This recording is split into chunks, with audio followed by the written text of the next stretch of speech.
Paano po ba mawawala ang hiya or reservation para bumilis ang network? Dalawa sagot ko dyan. Number 1, training, theory. Number 2, actual. Sasalang ka talaga.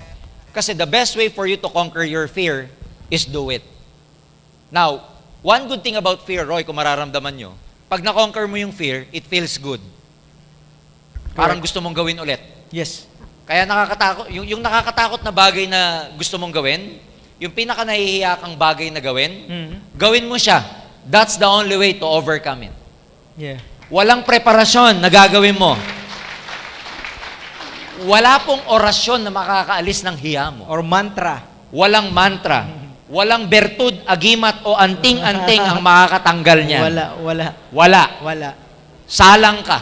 That's the only way you can overcome it. Yes. Gusto matanggal ang hiya? Simple lang. Mag-recruit ka na mag-recruit. Sir, Magiging walang hiya ka. Pero may good news pa doon. Oo. May addiction. Oo. Oo. Kaya nga pagka na-overcome mo nga yung fear mo, it feels good, you wanna do it again. Oo. Nakaka-addict.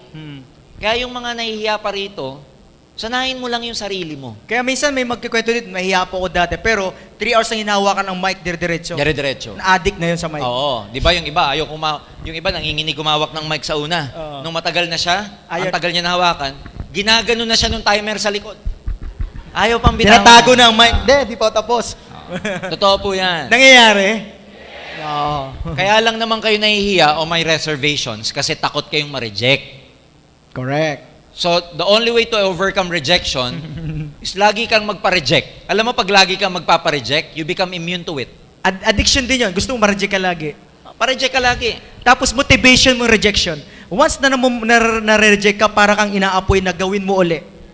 May stages yun, Totoo sir. yan. Yung reject. Yung una, sir, pag na-reject ka, masakit. Masakit. Painful. Pangalawang stage, sir, parang dead, wala na. Dead man na. Oo. Pangatlong stage, sir, Acceptance. ito pinakamasarap. Once na na-reject ka, motivation ang Oo rejection. nga. Tama. Ako, sir, pag nire-reject ako, wala, basta ginagana lalo. Parang gusto ko lalong, wala, ewan ko. Parang gusto mo. Motivation na siya. Kasi dapat dumating sa stage ng rejection, wala nang dating sa'yo. Yung Or pag na-reject motivation. ka, wala lang. Oo. Hindi ka tulad nung una, tignan mo mabuti to Pag nireject ka ng friend mo, prospect mo, kinausap mo na OPP, ayaw niya, can you imagine, 3 steps away from you, that prospect is not thinking about you anymore. Correct. Hindi ka na iniisip nun. Yes. Ikaw, nasa jeep ka na. Langya yun. Sunog bahay nun. Nasa bahay ka na, kumakain ka na. Grabe talaga. Babalikan ko talaga yung pagmayaman na ako. Ang tagal mo makamove on. Nakarelate lahat sila. Ang tagal kasi makamove on. Ito malupit. Nasa higaan na, nakaganyan na. Wisit siya. Visit na yun. Yung prospect mo, ang sarap na ng buhay. Wala nang, hindi ka na iniisip. Ikaw, emotionally, naka-attach ka pa rin. Grabe, attachment. Masakit, pati panaginip. Panaginip, Dala-dala mo dala. pa. Buti na lang hindi binabangungot. Oo. Pinag-aralan niya, mga Pilipino, matagal mag-move on. Yes. Kahit sa pagbe-break, Roy. Matagal. Pag nag-break, hindi makapag-move on. Kunwari, mag-boyfriend. Minsan, sir, ginagawa nga, revenge lang yung Related pa rin doon sa break. Break up. Break up. Tagal mag-move on. Pag nag-break, di ko kaya. May mas malupit. Alam niyo ano yung mas malupit? Mamamatay ako. Parang ano Sarap sarap. Parang oxygen niya yung partner niya. Mamamatay ako. Ganon ka sa friend mo na ayaw maniwala Pag ayaw, ang tagal mong tanggapin. Marami, wala dito, pero Sir, malamang marami nagtatanong nito. Sir, di kaya dahil sa parang meron kang assumption na sila yung magsusupport sa'yo. Expectation sila yung ka kasi. May expectation na Yes. siya yung may trust sa'yo. Tapos Isa yan. you discovered na Ayaw. wala pala. Kaya Kaya masakit. Kaya nga, di ba, sa Buddhism, dapat non-attachment. Dapat wala kang attachment. Sometimes we put too much expectation sa prospect. Let me tell you one secret about prospecting. Maganda yan. Pag ginawa mo na lahat at ayaw ng prospect mo, networking is not convincing people. Network marketing is a matter of finding the right people. Kaya, your job is not to convince that this is a great opportunity.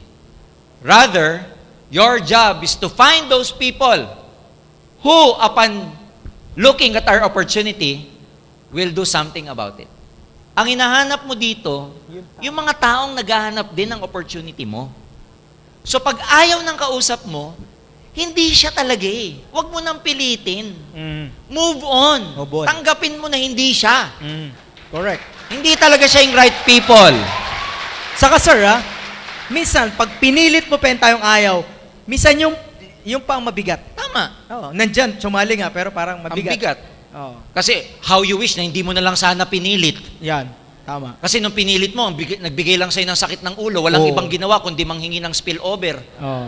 Apply. Sinisi ka pa. Saan na yung sabi mong ibibigay mo sa akin? Sabi mo, Everyday papayamain mo na lang ako. ganun, nape-pressured ka na. Correct. Kaya, pag ayaw, hayaan mo na. Oo. It's not your job to convince. Tignan nyo mabuti bakit totoo yan. Walang tao ang kayang mangumbins sa kapwa-tao.